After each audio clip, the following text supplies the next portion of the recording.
Fee reimbursement వెంటనే release చేయాలి. CM Revanth కి బండి సంజయ్ లేఖాస్త్రం.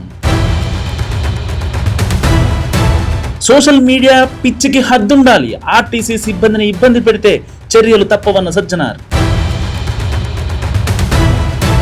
ఒంగోలుకు మంత్రి లోకేష్, వీరయ్య చౌదరి కుటుంబానికి పరామర్శ. కొత్త రేషన్ కార్డులకి మ్యారేజ్ సర్టిఫికేట్ అక్కర్లేదు. మంత్రి నాదెండ్ల మనోహర్ ప్రకటన.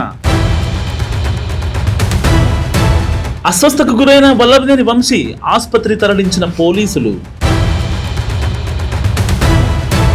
వల్లభనేని వంశీకి ఊహించని జలక్, మరో కేసులో PT warrant.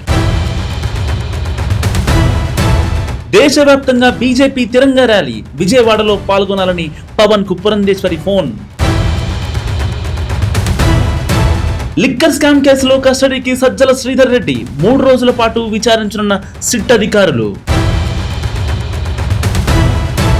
ఇండియాపై Trump పెత్తనమేంటి, CPI general secretary రాజా ఫైర్.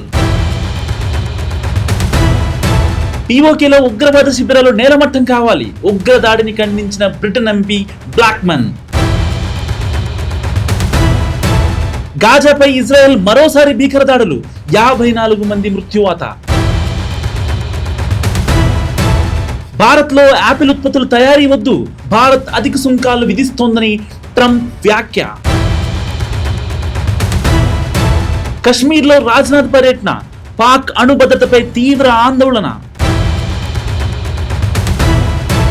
ఏపీలో మోస్తరు వర్షాలు, కోస్తా జిల్లాలకు ఆరెంజ్ అలర్ట్ జారీ.